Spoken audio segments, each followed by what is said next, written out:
Assalamualaikum warahmatullahi wabarakatuh. Selamat siang. Salam Pancasila. Salam. Baik sahabat kaum dimanapun Anda berada, saat ini saya berada bersama Bapak Ibnu Muzir. Tentunya kita dalam hal untuk pelaksanaan Perwali yang di Perwali nomor 40 tahun 2021 tentang pembatasan kemasan plastik. Baik, tentu hari ini kita berbincang sedikit dengan Pak Ibnu. Assalamualaikum Pak. Waalaikumsalam warahmatullahi wabarakatuh, Mas. Baik Pak, bagaimana kabar ini Pak? Alhamdulillah baik. Baik Pak, hari ini tentunya kita diperhadapkan dengan satu ini ya, kemarin ada Perwali nomor 40 tentang pembatasan kemasan plastik ini. Teknis di lapangan itu seperti apa kira-kira ini Pak? Oke, pertama bahwa kondisi yang mendasari adalah Indonesia ini menjadi negara nomor 2 di dunia penyumbang sampah plastik terbesar seluruh dunia. Penyumbang sampah plastik ya. Nomor 2 terbesar seluruh dunia. Untuk Kota Palu sendiri, setiap hari kita mensumbangsihkan itu sekitar 210 ton. Setiap hari. Sampah organik dan non-organik.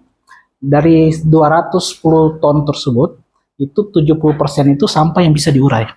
Tapi 10% itu sampah plastik. Ya. Jadi kalau andai kata 210 ton, maka sekitar hampir 20 ton lebih sampah plastik setiap hari yang dihasilkan. Pertanyaannya, kemana sampah plastik tersebut? Ya. Padahal yang namanya sampah plastik, seperti sama kita ketahui, dia memiliki sifat yang sangat sulit untuk terurai. Nah, non-decomposite namanya, yang tidak bisa diurai.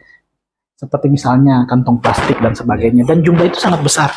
Kalau andai kata dia masuk di tanah, dia mencemari tanah.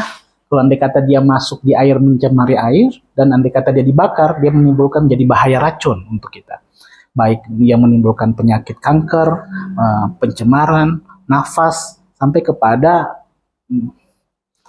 penyakit yang paling baru ditemukan karena mencium daripada aroma sampah plastik, yaitu diabetes. Sampai kepada hal tersebut.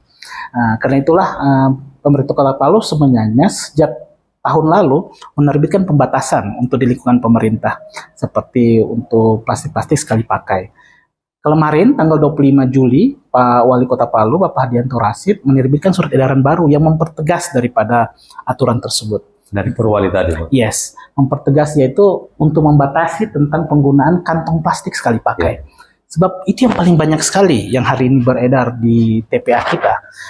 Karena itulah sasarannya ini kepada korporasi sebenarnya, kepada pelaku usaha supaya jangan terlanjur banyak menggunakan kantong plastik sekali pakai. Supaya apa? Supaya kita juga mendidik masyarakat kita tentang bahayanya plastik tersebut. Kemudian kita mendidik bagaimana supaya bisa menjadi ramah dalam penanganan berinteraksi dengan plastik sebagai itu.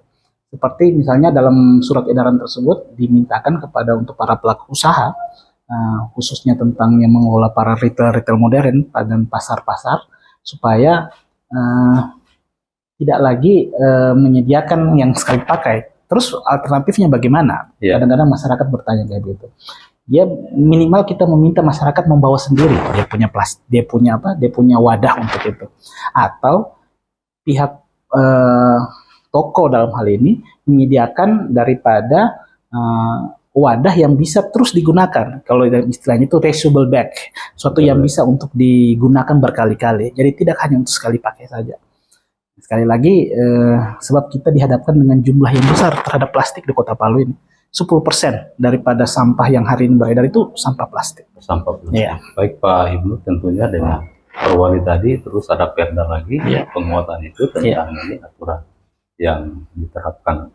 Ini seperti apa kira-kira sosialisasi yang ada sekarang ini? Iya, karena ini surat edaran ini adalah yang masih baru kemarin, maka Pak Wali Kota bilang kalau boleh sampai bulan Agustus baru kita action dengan berbagai macam konsekuensi.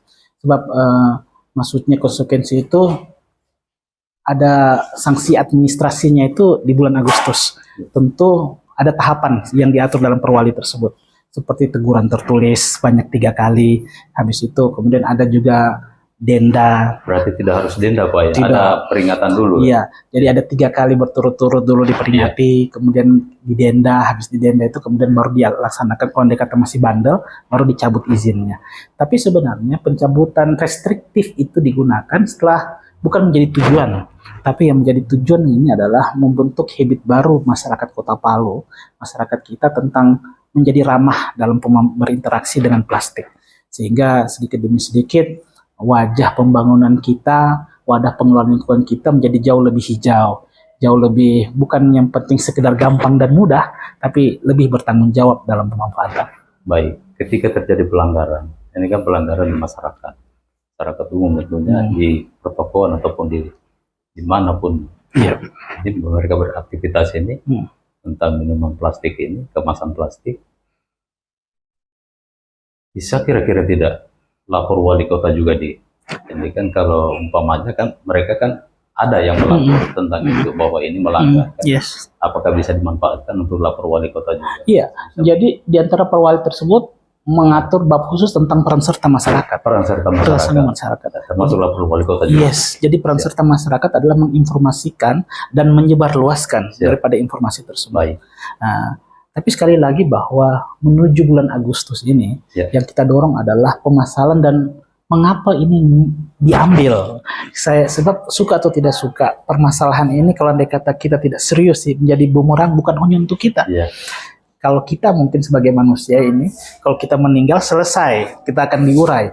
Tapi kalau andai kata sampah plastik maka dia tidak bisa diurai. Karena itulah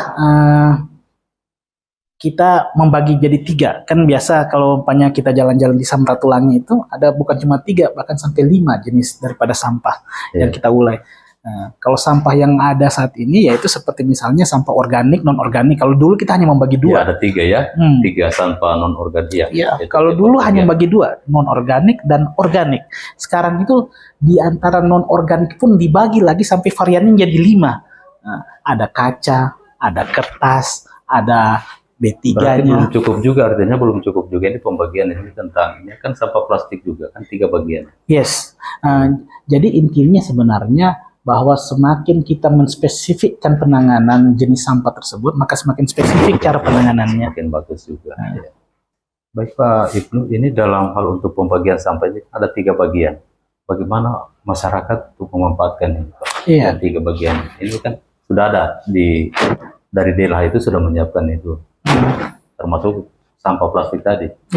Pemanfaatannya bagaimana Pak di masyarakat? Kalau di lapangan rata-rata masyarakat belum terlanjur ngeh untuk pembagian tersebut.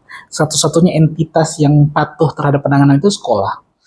Karena itulah salah satu yang penanganan di DLH saat ini yaitu Sekolah Adiwiyata mulai men-trigger daripada penanganan pemilahan sampah itu dari tingkat sekolah. Sebab harapan kita sebenarnya mengapa sampah tersebut dipilah itu yaitu supaya bisa direduksi langsung dari sumber.